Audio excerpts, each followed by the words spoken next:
Bianca, selamat pagi saudara sebangsa dan sekomunikasi. Saya respect pada Mbak Ribut yang dengan jelas menjelaskan apa yang dilakukan di industri dan juga Mas Gede. Pelajaran yang dipetik buat adik-adik mahasiswa khususnya Mbak Ribut dan Mas Gede ini ketika kuliah itu memperhatikan. Dia duduknya di depan dan tidak ngantuk. Artinya dia menjadi besar karena proses-proses yang bagus ketika kuliahnya, rajin mencatat dan kemudian aktif di dalam diskusi. Jadi hasilnya sekarang ini mereka memegang kunci-kunci industri, kunci pemerintahan. Jadi makanya mahasiswa rodo apa ya yang agak rajin, cok angel tuturane kata Mas Gede. Bianca dan teman-teman, apa pelajaran yang dipetik? Tidak mudah memang menghadapi tsunami pandemi ini.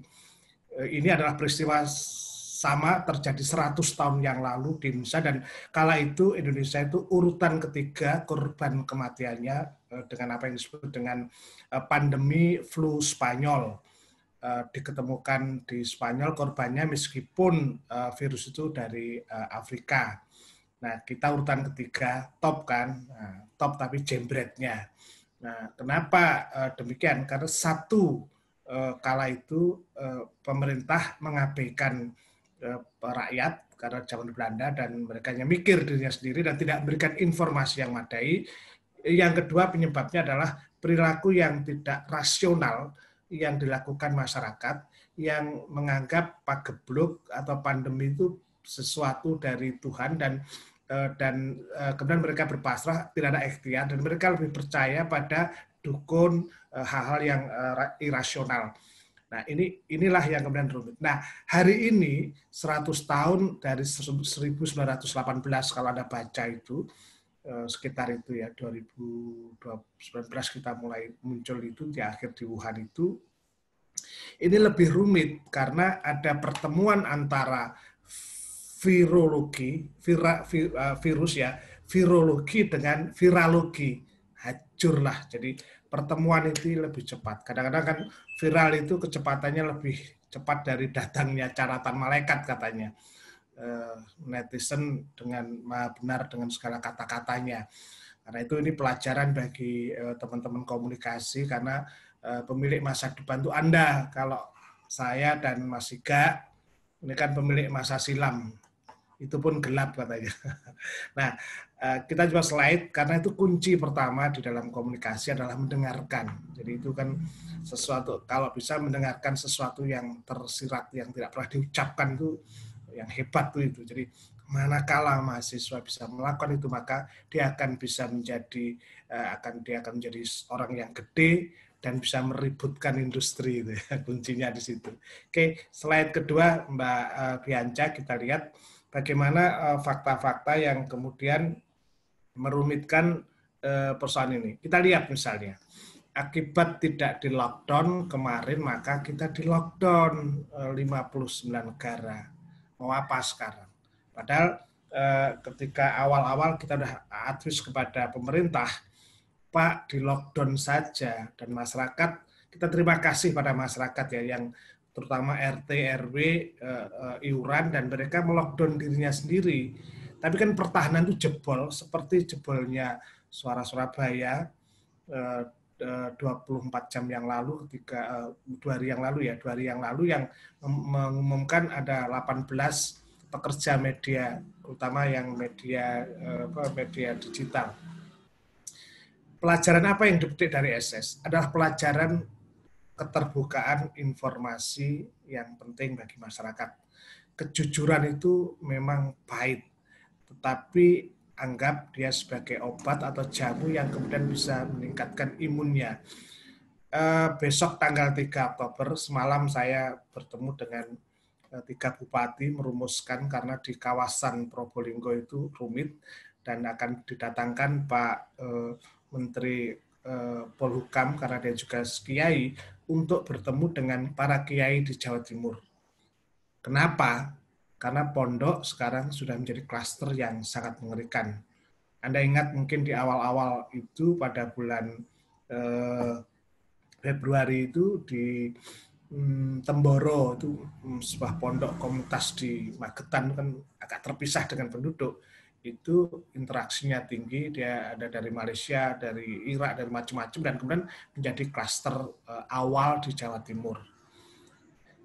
Nah, kalau kita menggunakan pengetahuan, maka proses-proses penyebaran virus ini kan harus ada proses tracing dulu untuk menemukan penyebabnya itu. Nah, kalau kemudian penyebabnya tidak diketemukan, maka dia akan bebas karena virusnya kan tidak kelihatan.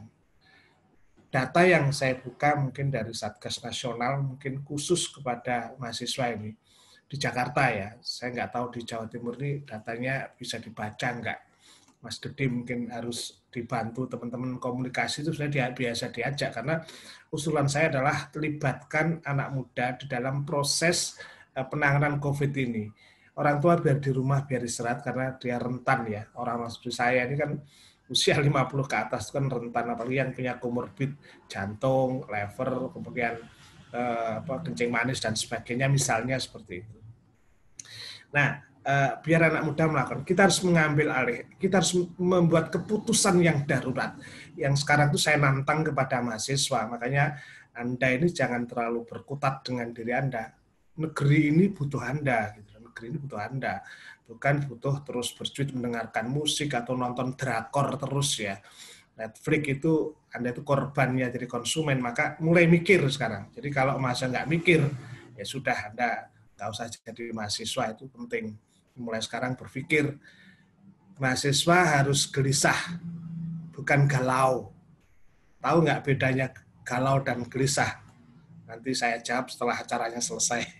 Tapi kira-kira, ayo sekarang kita bangkitkan. Coba kita lihat di slide ketiga ini Mbak Bianca.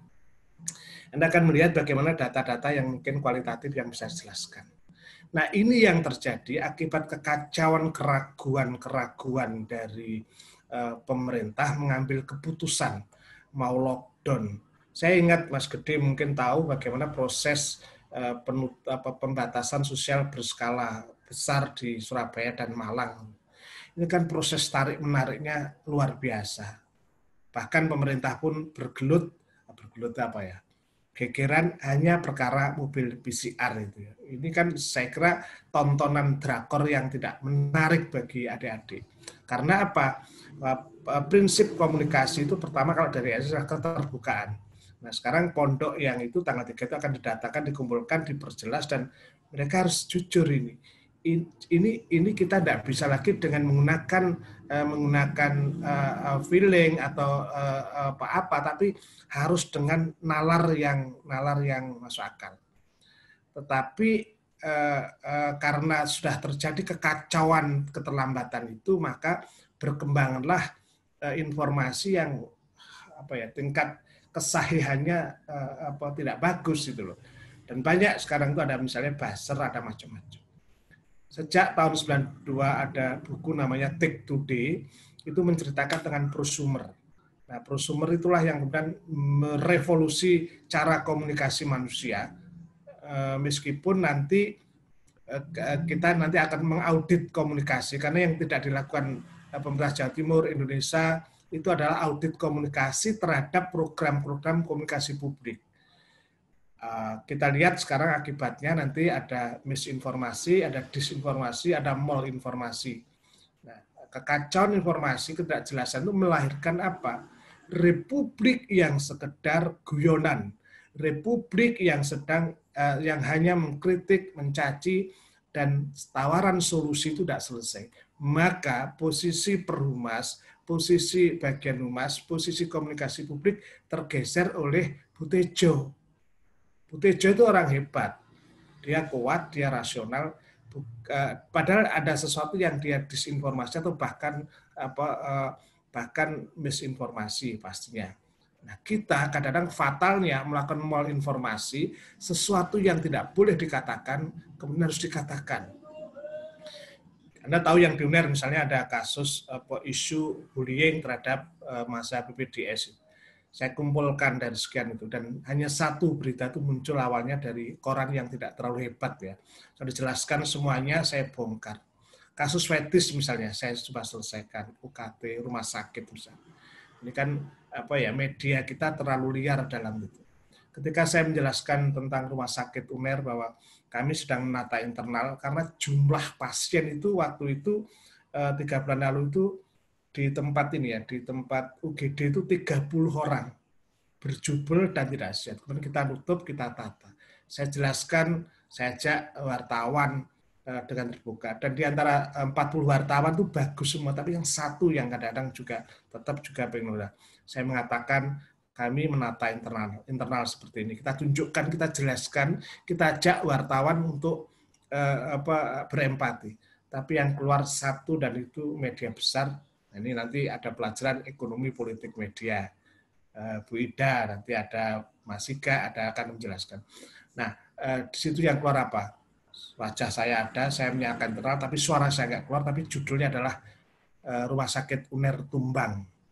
Nah, ini kan terus dari pelajaran-pelajaran komunikasi begitu banyak, meskipun teorinya nanti akan keteteran, tidak bisa menjawab kondisi ini. Nah, tugas kalian nanti yang harus mikir.